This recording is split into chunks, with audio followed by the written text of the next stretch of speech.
ready to really level up that vocabulary.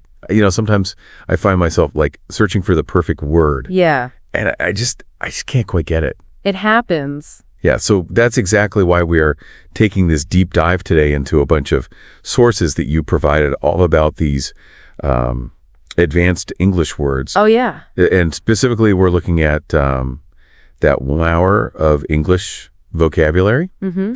And the thing that's really cool about this one is that it gives us 50 words, which sounds like a lot, but it's broken down into these like nice little categories. We've got communication, we have emotions, there's work and daily life. So we're going to kind of tackle it that way too. It's interesting because I've been thinking about this a lot. And, just knowing the dictionary definition, right? It's not enough. Yeah. Right? Like these words, and they have such subtle shades of meaning, almost like a painter's palette. And using the right word, it can completely change how your message is received. Okay, so you're saying it's about like more than just sounding smart. It's about becoming a better communicator overall. Precisely. And to illustrate that, let's jump into some examples. Okay. One of the words that really stuck out to me was taciturn.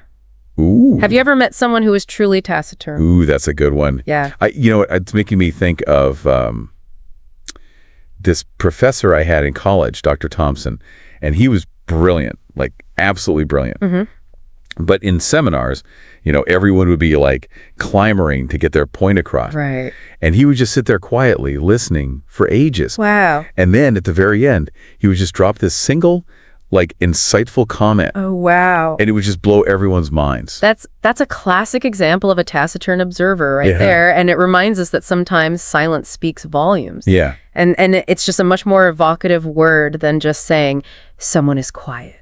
Don't you think? Totally. Okay, what about eloquence? That's one I always want to use, but I don't know if I'm using it right. Sure. Eloquence is all about using language powerfully and fluently. Okay. But in a way that's also persuasive. Okay. So you're not just speaking beautifully, you're actually moving people with your words. Yeah. If you think of someone like Martin Luther King Jr. Oh, yeah. He was the epitome of eloquence. Oh, that's a great example. Okay, so it's about like the impact, not just the like fancy words. Exactly. And it raises an interesting question, though. Yeah. Can anyone become eloquent, or is it a natural talent? What do you think? Ooh, that is a tough one. Yeah. I think some people might like have a natural inclination towards it. Okay. But I also believe that it's a skill you can develop. Mm-hmm.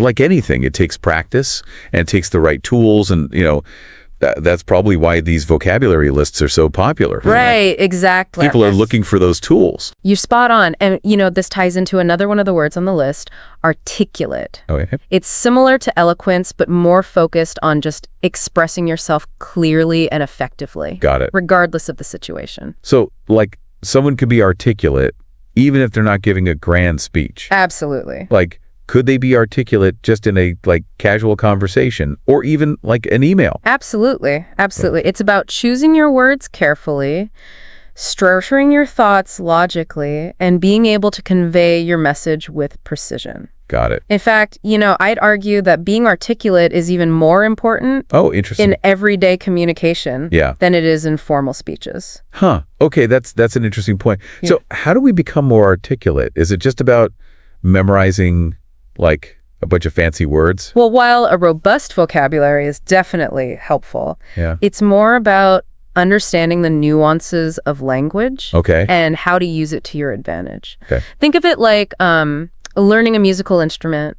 You need to understand the scales, the chords, before you can even begin to compose a symphony. It's like mastering the fundamentals. Precisely. And then from there, you can start experimenting, playing with different words and phrases and finding your own voice. Okay, I'm starting to see the bigger picture here. Good. It's not just about, like I said, memorizing a bunch of words. Yeah. It's about understanding how to use language effectively in all sorts of situations. Exactly. And it's about expanding your toolkit so that you have the right word at your disposal. Yeah. If you're writing a novel, giving a presentation, or simply having a chat with a friend. Right. Okay. You know what? Speaking of presentations, one of the words that always comes to mind is concise. Oh, yeah. And it seems like, everybody's always striving to be more concise these days. Especially in the workplace, concise communication, it's about getting to the point quickly and efficiently. Yeah. Without any unnecessary fluff or rambling. It's like, a perfectly crafted tweet. Yeah. Short, sweet, and impactful.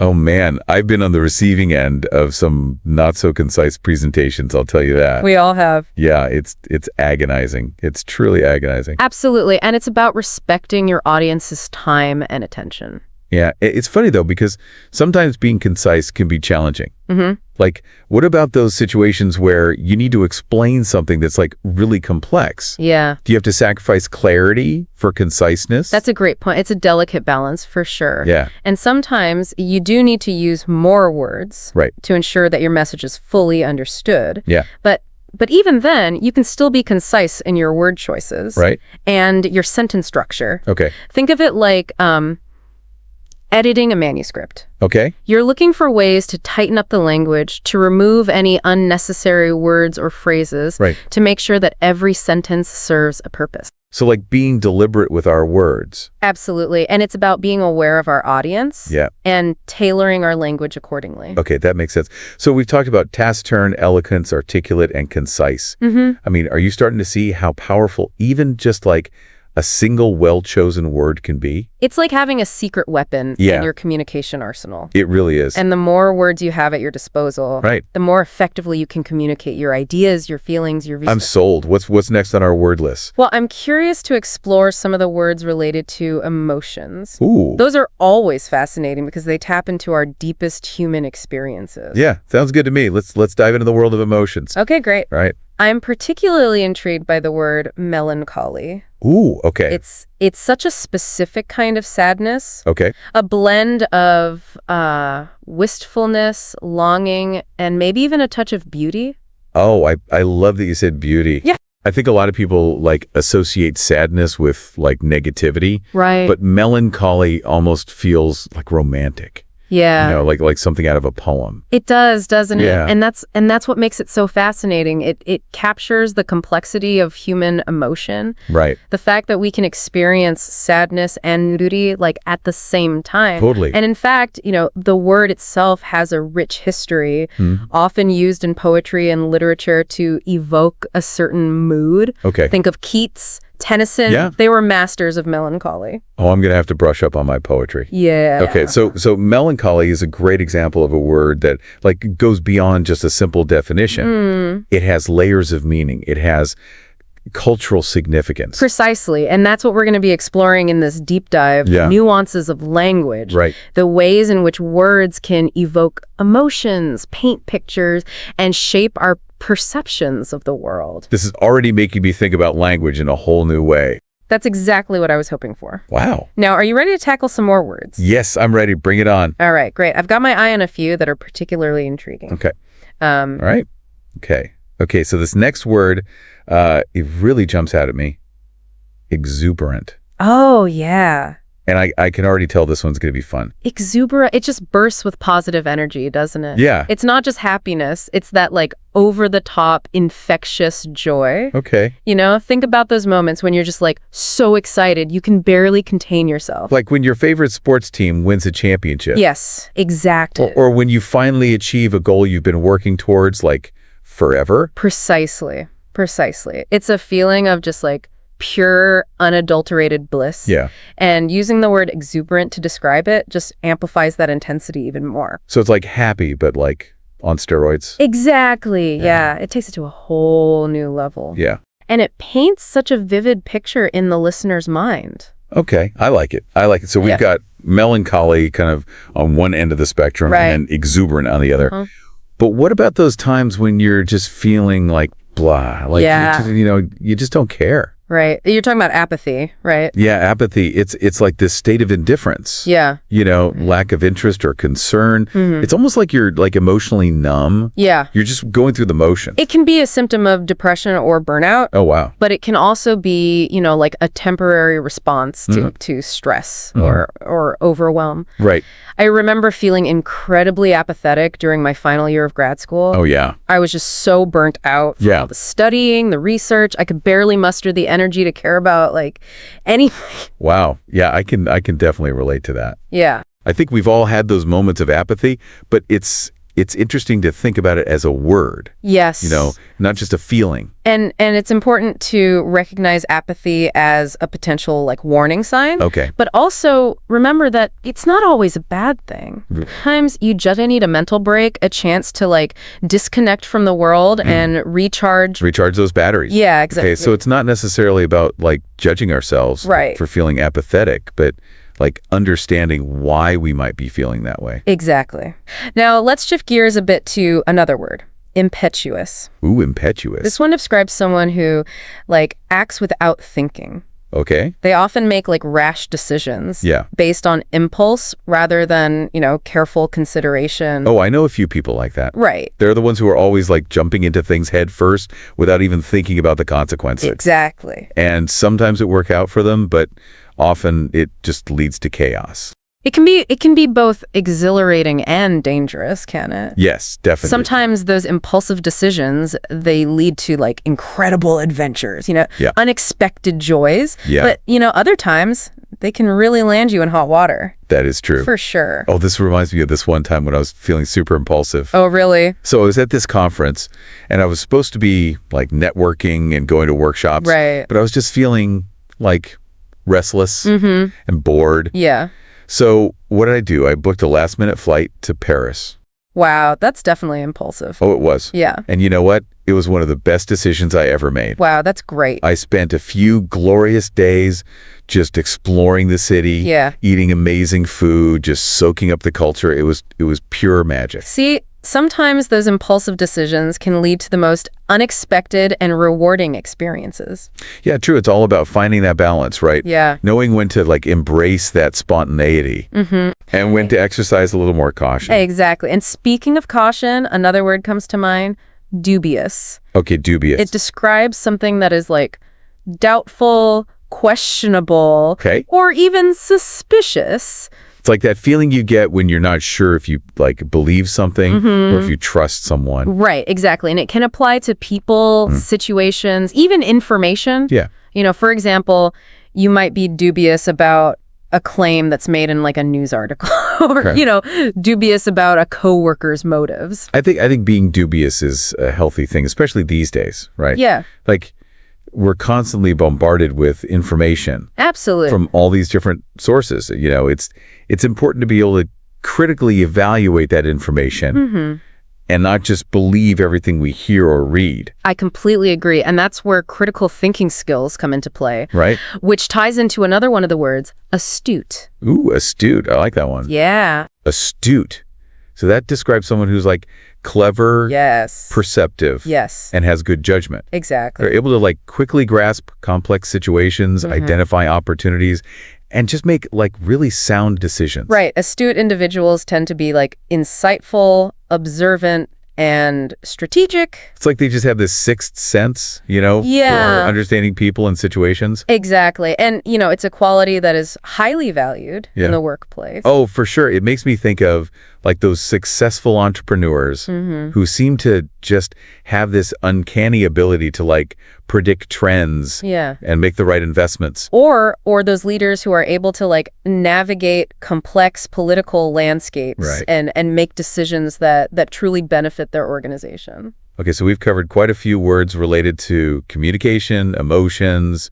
Are you ready to move on to the world of work and careers? Absolutely. I'm particularly interested in exploring the word industrious. Oh, industrious, yeah. As it seems to be a highly sought after trait in today's job market. Yeah, industrious makes me think of someone who's always working hard, always striving to achieve their goals. Yes. They're never satisfied with mediocrity. And they're always pushing themselves to do better. You hit the nail on the head. Okay. Industrious individuals are known for their strong work ethic, their dedication to their craft, and their unwavering commitment to excellence. It's not just about working hard, though, is it? Right. It's about working smart. Yes. Being efficient and productive. You're absolutely right. Okay. Industrious individuals are not only hardworking, but they're also strategic in their approach. Right. They know how to prioritize tasks, manage their time effectively, and find creative solutions to problems. They're the ones who get things done. Precisely. And their contributions are often invaluable to their teams and organizations. It makes me think of those people who are always like coming up with new ideas, new ways of doing things, new ways of like improving processes. They're constantly innovating, pushing the boundaries. That's a great point. And it ties into another one of the words, innovative. Oh, yes, innovative. That's such a buzzword these days, right. but for good reasons, right? Yeah. Like in today's world, being able to come up with new ideas and solutions is essential for success. It's about being creative, original, and like being able to think outside the box. Exactly. Innovative individuals are not afraid to challenge the status quo, to experiment with new approaches, and to take risks. I think a lot of people think of innovation as like, just for technology or science. Right. But it can apply to like any field, right? Absolutely. You could have an innovative artist. You could have an innovative chef. You could even have an innovative teacher.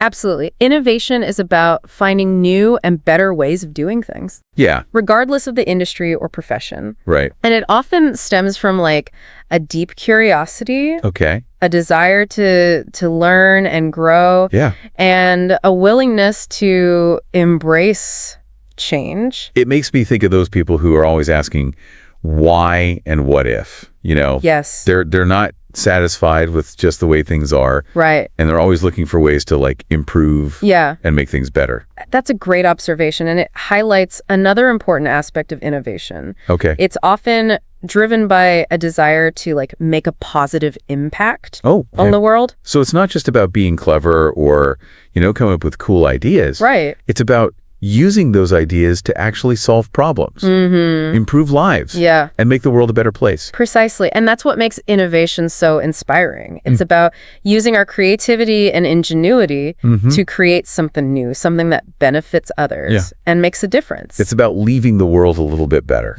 than we found it.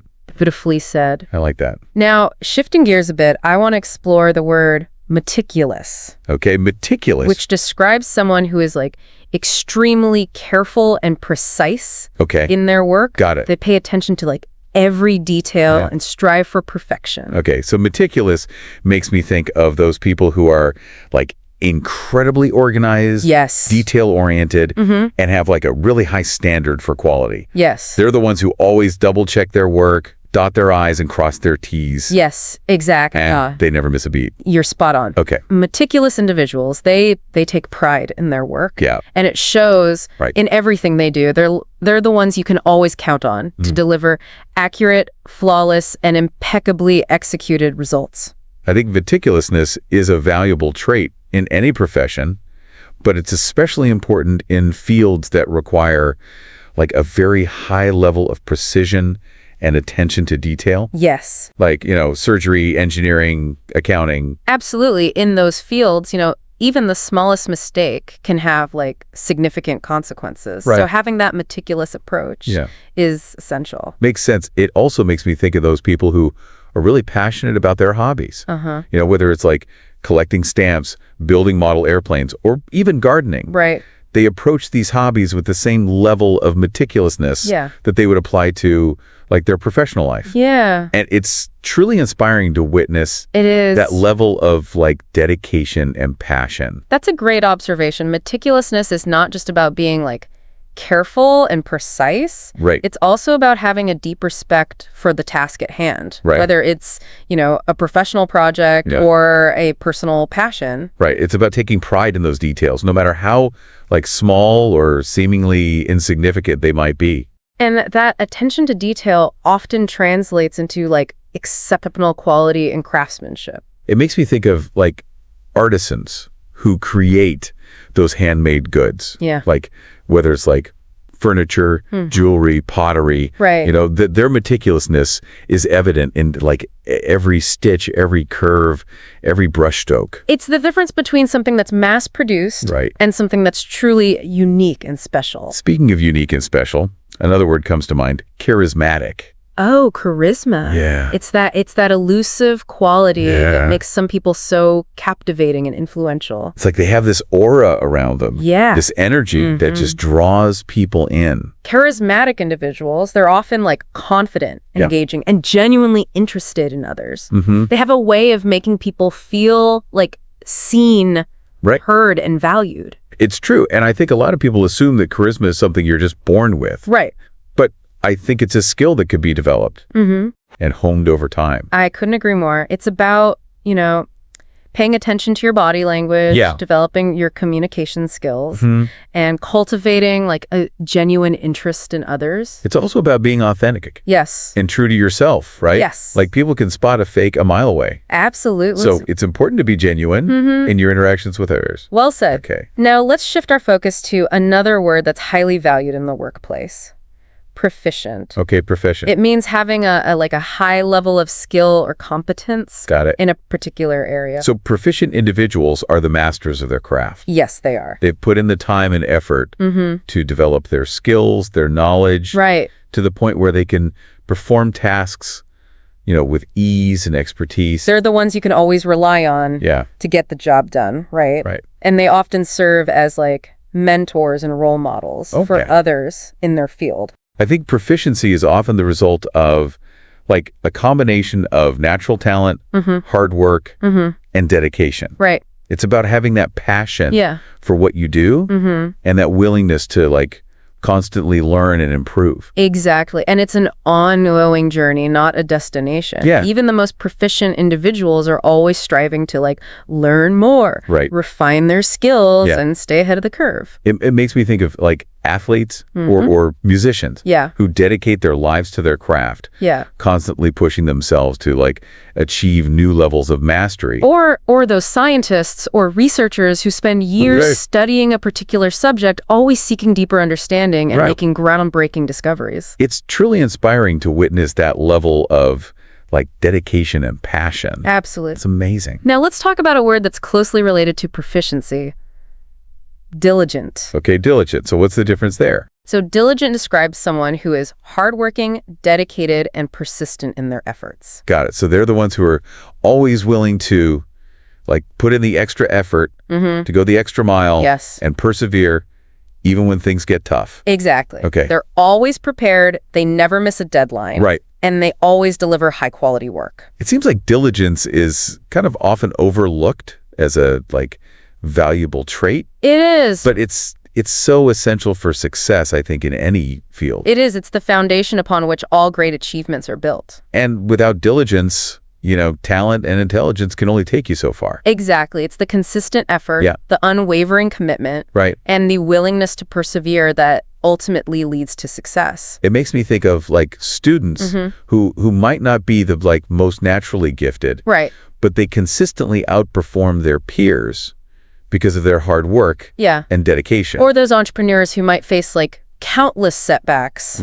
and rejections, but who never give up on their dreams and eventually achieve remarkable success. It's a reminder that we can achieve anything, if we set our minds to it. Yes. And we're willing to put in the effort. Absolutely. And never give up. Well said. Now let's explore a word that can be both a blessing and a curse. Ooh, verbose, yeah. Okay. Verbose describes someone who uses more words than necessary. Okay. Someone who loves to hear themselves talk. Right. They tend to be long-winded, rambling, and often go off on tangents. Oh, yeah. While being verbose can sometimes be entertaining or even informative, it can also be very frustrating for listeners who are, looking for concise and to-the-point communication. I think it's important to be mindful of our audience, right? And tailor our communication style accordingly. Absolutely. Like, if we're speaking to a group of experts, we might be able to, use more technical language, go into greater detail. Yeah. But if we're speaking to like a general audience, it's important to keep things simple and straightforward. Exactly. It's about finding that balance between providing enough information and not overwhelming your audience with too much detail. And sometimes it's about knowing when to just shut up and listen. Indeed, active listening is just as important as effective speaking. So true. Well said. Thank you. Okay, let's move on to a word that describes a feeling we've all experienced at some point.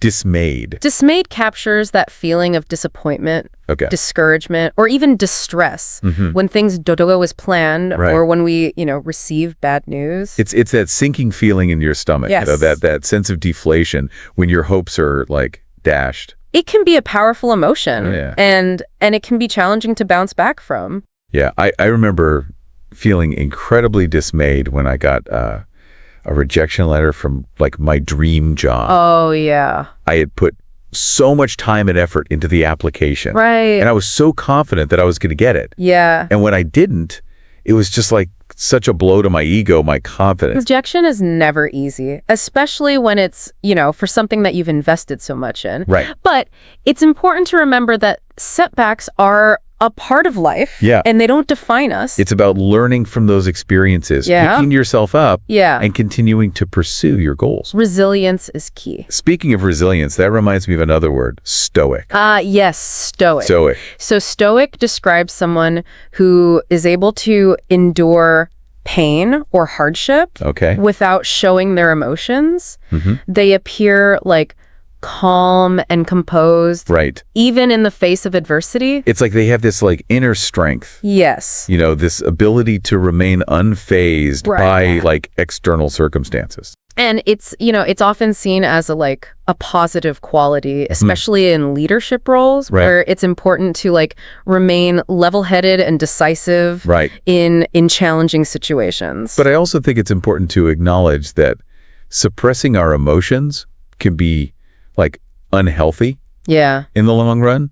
It's important to find that balance between like expressing our emotions and maintaining our composure. Exactly. It's about finding healthy ways to cope with stress and adversity, whether it's through, exercise, meditation, talking to a therapist, or simply spending time with loved ones. So it's not about being like emotionless. Right. But like managing those emotions in a healthy way. Exactly. Okay. Well said. All right. Now let's explore a word that will surely bring a smile to your face. Jubilant. Jubilant just radiates joy and celebration, doesn't it? It's that feeling of like pure elation. Yeah. Often accompanied by like laughter, cheering, and maybe even a little bit of dancing. Oh, yeah. Yeah. It's the emotion we experience when we achieve a major victory, celebrate a special occasion, or just feel incredibly happy and grateful for life. It's contagious too, right? Yeah. When you see someone who's like genuinely jubilant, it's hard not to feel a little bit of that joy yourself. Exactly. It's a reminder that life is full of moments worth celebrating. Yeah. Big and small. Okay, so we've covered a lot of ground today. We have. Exploring words related to communication, emotions, work, and careers. I'm starting to see the power of language in a whole new light. Me too, and we've only just scratched the surface. Oh, wow. There are so many other amazing words out there. Just waiting to be discovered.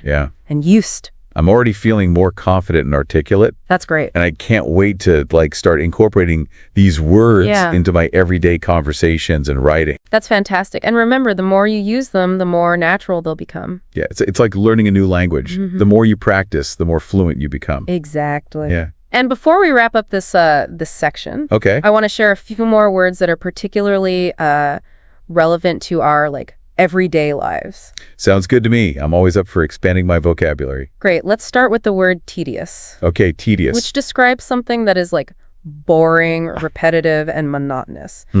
Think of those tasks that feel like they'll never end. Yeah. Like filing paperwork. Oh, yeah. Sitting in traffic. Yeah. Or waiting in like long lines. Oh, man. Tedious perfectly captures that feeling. Yeah. That sense of like drudgery and boredom. Yeah. That can suck the joy out of even the simplest tasks. But even tedious tasks can be made more bearable, Okay. With the right mindset. Yep. Maybe listen to some music. Yeah. Or a podcast or an audiobook while you work. Right. Or break down the task into like smaller, more manageable chunks. Yeah. And sometimes you just got to accept that some tasks are tedious, and that's okay. Exactly. It's all part of life. It is. Now, let's talk about a word that's often used in the context of making decisions. Plausible. Oh, plausible. Yes. Plausible. So it describes something that is believable, reasonable, or likely to be true. It's a good word to keep in mind when we're evaluating information. Yes. whether it's like a news story, a scientific study, or even just like a rumor we hear from a friend. It's about asking ourselves, does this make sense? Yeah. Is it supported by evidence? Right. Is it logical? I think it's important to be discerning consumers of information these days. Absolutely. Especially with all the misinformation and disinformation out there. Yes. Critical thinking skills are more important than ever. I completely agree. And, plausible helps us to kind of like weed out the nonsense. Yeah. And focus on, what's actually credible and trustworthy. Well said. Okay. Now let's move on to a word that describes a behavior that can be both endearing and infuriating. Frivolous. Oh, frivolous. All right. Frivolous is all about indulging in things that are like unimportant, silly, or, not worth taking seriously. Right. It's about being like carefree, lighthearted, and maybe even a little bit reckless. It can be fun to be frivolous sometimes, right? It can. Like it's a way to like let loose, de-stress, enjoy the simple pleasures of life. But too much frivolity can lead to problems. Right. It's important to find that balance between like responsibility and indulgence. Okay, so it's not about being like a stick in the mud, right? But like being responsible, expert speaker. Yeah, so we've really gone through a lot of words today. We have. Some we knew, some maybe not so much. Yeah. But I think I think the big takeaway. Yeah, what's the big takeaway? Is that language is a constantly evolving tool. It's like a muscle. Oh, okay. We need to keep exercising. Okay. The more words we're exposed to, the more precisely we can express ourselves. All right. And the better we understand those around us. You know what? I'm already noticing that I'm paying more attention. Oh, really? To the words that people use. Yeah. It's like this whole new layer of communication has been like unlocked. That's the exciting part. It is exciting. It's not about becoming a walking dictionary, but rather about developing a sensitivity to language and how it shapes our perceptions of the world. I love that. Yeah. A sensitivity to language. Yes. It's almost like becoming like a connoisseur of words. Exactly. Yeah. And just like a connoisseur can appreciate those subtle nuances of like a fine wine. Yeah. Or a masterpiece painting. Right. We can savor the richness and complexity of language. Okay, speaking of richness, I'm curious to hear your thoughts on the word expensive. Oh, expensive. It's one of those words that always evokes a certain image. Someone like lost in thought, maybe gazing out a window on a rainy day. There's a certain depth to expensive, isn't there? Yeah. It's not just thinking. It's a more like reflective, contemplative state. Right. It suggests a certain like thoughtfulness, maybe even a touch of melancholy. Right. It makes me think of like those times when you're pondering a big decision or grappling with like a complex idea. Right. It's that space between like action and inaction. Yeah. Where you're just like processing information and making sense of the world. And sometimes those pensive moments are where our greatest insights emerge. Like we need that space to step back from the noise, the distractions of everyday life, and just truly connect with our inner thoughts and feelings. It makes me wonder if we, like as a society, have become too averse to pensiveness. Interesting. Like we're constantly bombarded with information, expected to have like instant answers, and we're always on the go. That's a fascinating observation. Yeah. It's almost as if we've lost the art of like quiet contemplation. Right. And maybe that's why, these advanced vocabulary lists are so popular. All right. It's a way to like reclaim that space for thoughtful reflection, to explore the nuances of language, to deepen our understanding of ourselves and the world around us. You've hit the nail on the head. Right. It's not just about, like you said, sounding smarter. It's about engaging with language on a deeper level, appreciating its power, its beauty, and using it to create more meaningful connections. So as we wrap up this deep dive, I want to leave our listeners with a challenge. Okay. Pick just one word from all the ones we've discussed. Like that really sparked your curiosity. Yeah, and don't just look up the definition, actively try to use it. Yeah. In your conversations you're writing this week. Like actually use it. Yes. See how it feels. Yeah. Notice how people react. Embrace the power of language. Yes. And discover how even a single word can enrich your communication. Absolutely. And deepen your understanding of the world. Happy wordsmithing.